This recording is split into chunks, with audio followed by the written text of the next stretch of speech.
If you're an investor looking for calm, predictable income, this video might literally save you years of regret. 5 years ago, most passive income scams were easy to spot. They were loud, they were badly written, they promised guaranteed returns, and they disappeared just as fast as they appeared. Today, the traps grew up. Now you see clean professional websites, slick dashboards with live numbers, buzzwords like automation, AI, institutional strategies, webinars, support teams, even registered companies with legal pages. On the surface, everything looks legitimate. And that's exactly why more people are quietly losing money than ever before. Not because they're careless, but because the traps evolved faster than the education. If you're thinking about retirement income, long-term stability, or protecting what you've already built, this is no longer optional. This is part of modern financial literacy, because a whole category of passive income traps didn't even exist 5 years ago. Stick with me to the end. I'll give you a 5-question checklist you can use to stress test any passive income offer in under 60 seconds. Passive income didn't suddenly become popular by accident. Over the last few years, you've watched inflation quietly erode savings, interest rates move unpredictably, stock markets swing harder and faster, real estate become more expensive and less accessible.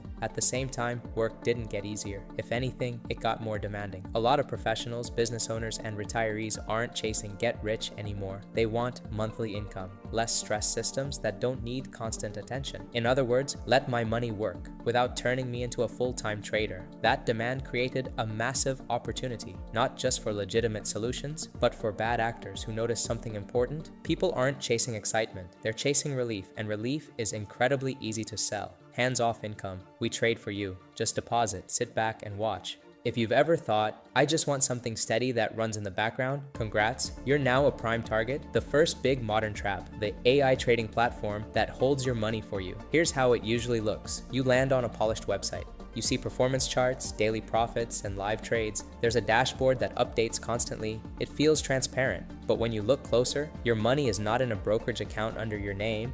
You can't log into a regulated broker to verify balances.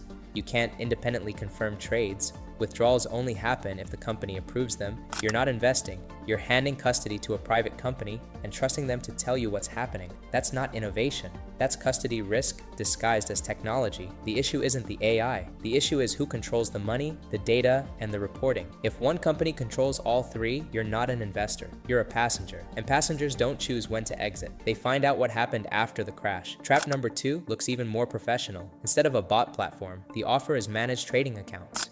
You'll see smooth equity curves, detailed drawdown charts, monthly performance tables, phrases like institutional strategy or AI-driven portfolio management. Again, the problem isn't what you see, it's what you cannot independently verify. Many of these dashboards are just internal software that displays whatever numbers the operator wants. They're not connected to regulated brokers, not tracked by independent verification tools, not auditable by you. 5 years ago, this level of polish took serious resources. Today, someone can fork a template and fake a pro dashboard in weeks, so you end up with something that feels official, but has zero external accountability. Here's a simple rule. If performance only exists inside the company's own system, then performance is a marketing asset, not a financial record, and that difference is where many investors get hurt. The third trap is exploding right now, the private fund manager on Telegram, WhatsApp, or Discord. It often starts with a referral from a friend ADM on social media, screenshots of huge profits, claims of private pools, or exclusive AI/crypto/forex strategies. Behind the scenes, no brokerage account under your name, no regulator overseeing anything, no proper custody agreement, no independent statement you can pull from a broker. You send money to a wallet or private account. You get updates until you don't.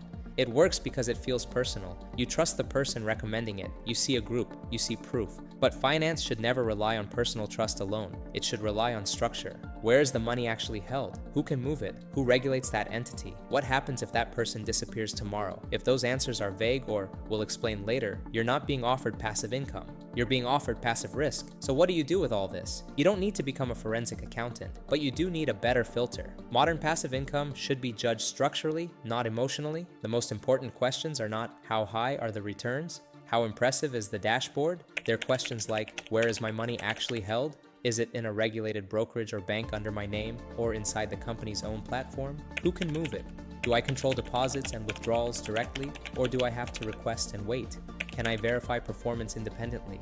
Can I see statements or reports from a third-party broker or auditor, not just their own website? Can I leave without permission or penalties? Am I locked in, or can I reduce/exit if it stops fitting my goals? Is risk explained clearly or buried in hype? Do they talk honestly about drawdowns and worst-case scenarios, or only about upside?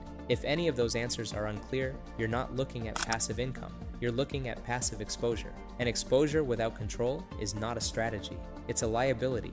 The world of passive income has changed, not because automation is brand new, but because the line between real systems and well-designed illusions is harder to see than ever. 5 years ago, scams looked sloppy. Today, they look structured. That means the responsibility on investors is higher than it's ever been. The goal is not to avoid automation or AI. Used properly, they can be powerful tools. The real goal is, don't surrender control. True passive income should reduce uncertainty, not increase it, protect your future, not gamble with it, give you options, not trap you in someone else's system, and the best systems will never demand blind trust. They'll earn trust through structure, transparency, and the fact that you stay in control of your own capital. If this helped you, share it with someone who's looking for passive income right now. You might keep them out of something they can't easily undo. And if you want to see an example of what a structured, broker-held, rules-based approach can look like in practice, I'll leave a link in the description to ATN, where we focus on automated income systems that keep your money in your own regulated brokerage account while removing emotional decision-making. Hit like, subscribe if you want more deep dives like this, and I'll see you in the next video.